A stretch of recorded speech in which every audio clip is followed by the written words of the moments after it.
రాష్ట్రంలో ప్రతిపక్ష నేతల ఫోన్ ట్యాపింగ్ వ్యవహారంపై సమగ్ర విచారణ చేయాలని పంజాగుట్ట పిఎస్లో ఫిర్యాదు చేశారు న్యాయవాది అరుణ్ కుమార్. కేసు ప్రధాన నిందితుడు మాజీ సీఎం కేసీఆర్ఏనని, ఆయన్ని ఏవన్గా చేర్చాలని కంప్లైంట్లో తెలిపారు. బీఆర్ఎస్ హయాంలో జరిగిన అన్ని అవినీతి అక్రమాలపై న్యాయ పోరాటం చేస్తామన్నారు.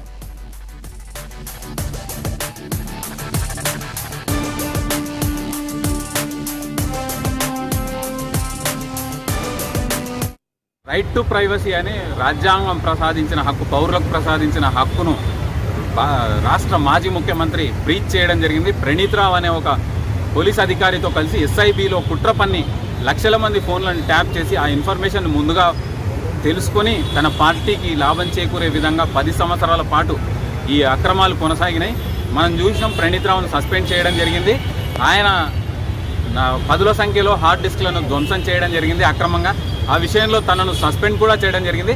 ఈ మొత్తం ఎపిసోడ్లో ఒక రాజ్యాంగబద్ధంగా ఒక పార్టీ అధ్యక్షుడిగా వ్యవహరించిన చంద్రశేఖరరావు మాత్రమే అల్టిమేట్ బెనిఫిషియరీ కాబట్టి ఆయనను కూడా ఈ కేసులో ఇన్వాల్వ్ చేసి A1 ముద్దాయి కింద చేసి ఇన్వెస్టిగేషన్ చేయాలని కోరుతున్నాం.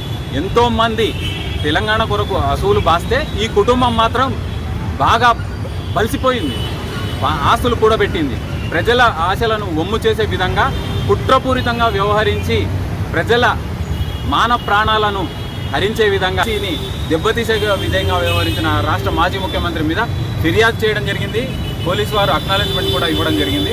ఖచ్చితంగా కఠిన చర్యలు తీసుకోవాలని మేమైతే కోరుతున్నాం. ఇప్పటికే కుంభకోణాలు ఒప్పికట్టిన మాజీ ముఖ్యమంత్రి గారు ఇప్పటికైనా కానీ తప్పు తెలుసుకొని ప్రజలకు మేలు చేసే కార్యక్రమాలు చేస్తే బాగుంటుందని చెప్పి హితవు పలుకుతున్నాం.